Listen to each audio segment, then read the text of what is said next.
সবটা বাদ দেন। এখন কথা হলো এটাই, সামান্য কিছু লাইক, সামান্য কিছু ভিউর জন্য মানুষ এত এত নিম্ন পর্যায়ে নামে, এত এত ছোটো কাজ করে বলার বাইরে। যে টিকটকে বা অনলাইন প্ল্যাটফর্মে যে কোনো অ্যাপসে আপনি ঢোকেন না কেন, বেশিরভাগ দেখা যাচ্ছে কি এই মহিলারা দুটো কাপড় পরে বা তাদের শরীর দেখিয়ে দেয় যে কোনোভাবে, মানে শরীরের নাড়াচাড়া, শরীরের আকার ভঙ্গি ইঙ্গিত দেখিয়ে কিছু লাইক বা কিছু ভিউ কামানোর জন্য। তা আমার একটাই কথা, যে আপনারাও তো একদিন মা বাবা হবেন, তাই না? আপনার স্বামী বাবা হবে, আপনি মা হবেন। তো আমার একটি কথা আপনাদের সাথে, আজকে আপনি অনলাইনে কাজ করছেন কিনা, আপনি এইগুলা করছেন, একদিন আপনার সন্তান, আপনার মেয়ে, আপনার ছেলে এর অনলাইন প্ল্যাটফর্ম চালাবে, তখন কি আপনার ওই ভিডিওগুলা সে দেখবে, তখন বুঝবে আপনি ইয়াং যখন আসলেন তখন কি পর্যায়ে আসলেন, কি করতেন। তখন তার যৌবন কাল আসবে, তখন তার বুঝবে সব কিছু। তখন মা, আপনি যে একজন মা, আপনার যে এই ধরনের ভিডিওগুলো অনলাইনে আছে, আপনি তখন আপনার সন্তানে যখন আপনার ভিডিওটা দেখবে, আপনার কি একটু শরম লজ্জা করতো না? আপনার কি একটুকু বিবেকে বাজে না যে আমার এত মূল্যবান সম্পদ, আমার এত মূল্যবান জিনিস, আমার আল্লাহর দেওয়া জিনিসগুলো আমি দিয়ে এত সহজে হাজার হাজার লক্ষ লক্ষ মানুষকে দেখাচ্ছি, গুনাহ হচ্ছে বা এই বেহেশতে যাবেন না বা দুজকে যাবেন, এগুলো আমি বলি না, এগুলা আল্লাহর বিষয়, আর আল্লাহ তাআলা জানেন, আমি জানি না। আমার শুধু একটাই কথা ভাই, যে আপনারা যে এগুলা করেন, আপনারা যে এগুলা দেখেন বা দেখান, আমার একটি কথা, যে আপনার কাছে তো ছোটো লাগার কথা, কারণ আমার এত গোপন জিনিস আমার একটা মানুষে দেখবে, আমার সন্তানে কেন দেখবে, আশেপাশের মানুষ কেন দেখবে, আমার পেট কিভাবে, আমার ফিট কীরকম, এগুলো কেন দেখবে সবাই। তো আমার একটাই কথা, যে একটা জিনিস চিন্তা করে দেখবেন, যে আজকে জিন্দা আছেন, আজকে আপনার যৌবন কাল আছে, আপনি আজকাল ভালো আছেন, সুস্থ আছেন, এমন কি না তার নাও থাকতে পারেন, এর চাইতে ভালো জায়গায় যাইতে পারেন বা নাও থাকতে পারেন, বা আজকে সময় আছে কালকে আপনি নাও থাকতে পারেন, চলে যেতে পারেন। তখন আপনার ভিডিওগুলো থাকবে, দুনিয়াতে থাকবে, মানুষ দেখবে, আপনার আমল নামায় এইগুলা লেখা হবে, আর তখন সেই জায়গা থেকে আপনি আফসোস করবেন। তো সবটা জিনিস চিন্তা করে বিবেক বুদ্ধি খাটিয়ে করা উচিত, আমি যেটা মনে করি।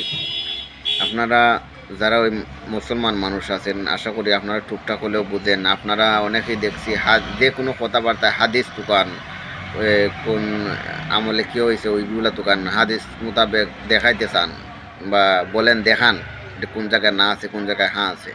এগুলা না দেখে আমরা বেশিরভাগই দেখতেছি যে পড়ালেখা শিক্ষিত মানুষরাই কিন্তু এইগুলা কাপড়, মডার্ন ড্রেসগুলা বেশিরভাগ পরি। কিন্তু আমরা যেহেতু শিক্ষিত মানুষ, শিক্ষিত মানুষের তো কিছু বিবেক বুদ্ধি থাকে, তাই না? যে আমি ছোটো খাবার ফেললে আমাকে কীরকম লাগে, হট লাগে বা সেক্সি লাগে, আমরা এটা বললে খুশি হয়ে যাই। বাট আসলে কি, এগুলা কিন্তু আপনার দুনিয়াতে শান্তি, দুনিয়াতে মানুষের আকর্ষণ করবে, আপনাকে স্বপ্নে দেখবে, বাস্তবে দেখবে, আকর্ষিত হবে। বাট মডার পরে কী করবেন, কি মনে করেন? তো আমার একটি কথা, আপনার শান্তি, আপনার যে মানুষটা আপনার থাকবে বা যে মানুষটা আপনাকে বিবাহ করবে, ওই মানুষটা আপনার প্রতি ভরসা পাবে, খুশি থাকবে, বিশ্বাস থাকবে যে আমার মানুষটাই এর আগে কাউকে কোনো কিছু দেখাই নেই, কারোর সাথে কথা বলে নাই, মানে একটা বিশ্বাস থাকবে আপনার শরীরটা, দেহটা নিয়ে। কিন্তু আপনি যেভাবে খোলামেলাভাবে মানুষকে ভিডিও করে দেখান, আপনার একদিন না একদিন আপনার সংসারে ব্যাঘাত ঘটবেই। যেমন এই ভালোভাবে চললে, আমি বলি না যে পর্দাও করে চলুন, মানুষের সামনে আসুন না, এটা বলি না, কিন্তু কাপড়গুলা, ড্রেসগুলা যদি আপনার সুন্দর থাকে, ভালো থাকে, তো একটা পর্যায়ে কি আপনার ফ্যামিলিগত মানুষ দেখলে বলবে ওই লোকটার, ওই মেয়েটার ফ্যামিলিটা মনে হয় অনেক ভালো বা ভালো শিক্ষা দিয়েছে। আর এইভাবে যে পড়েন, যেহেতুই আপনি শিক্ষিত হন না কেন, মানুষ সরাসরি যেহেতুই আপনাকে প্রশংসা করে না কেন, আপনার আশেপাশে যারা থাকে তারা প্রশংসা করলেও কিন্তু আরে আরে ভিতরে ভিতরে কি আপনি কি জানেন? তো আমার একটাই কথা, ভাই এবং বোনরা যারাই আছেন, খারাপ ভিডিও বানান, খারাপ কমেন্ট করেন, খারাপ কথাবার্তা বলার অভ্যাস আছে, আমি মনে করি আমার হোক বা আমার থেকে ছোটো হোক বা আমার থেকে বড়ো হোক, সবাইরই একদিন না একদিন চলে যেতে হবে, তাই না?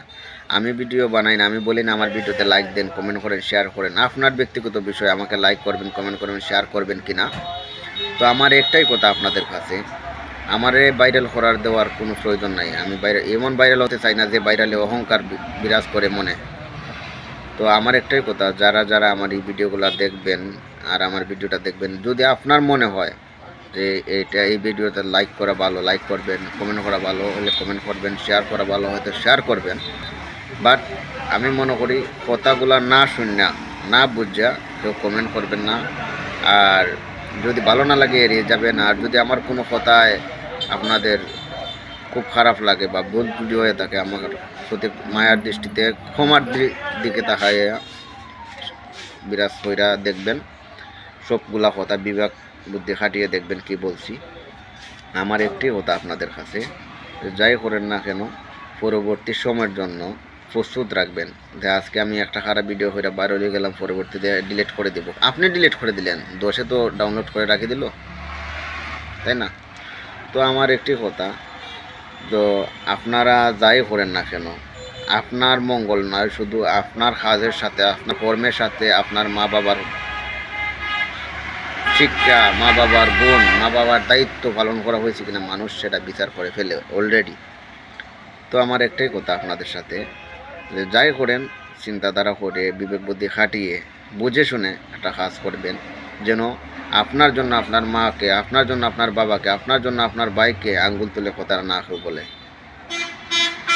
জানি না কয়জনে আমার ভিডিওটা দেখবেন, কয়জনে শেয়ার করবেন, বাট যারাই দেখবেন আমি আশা করি ফুল ভিডিওটা দেখবেন, ফুল ভিডিওটা শেয়ার করে অন্যকে শুনিয়ে দেবেন। যদি আমার প্রতি আপনাদের মায়া জন্মায় তাহলে আপনারা আমার ভিডিওটা শেয়ার করে অন্যজনের কাছে পৌঁছাবেন।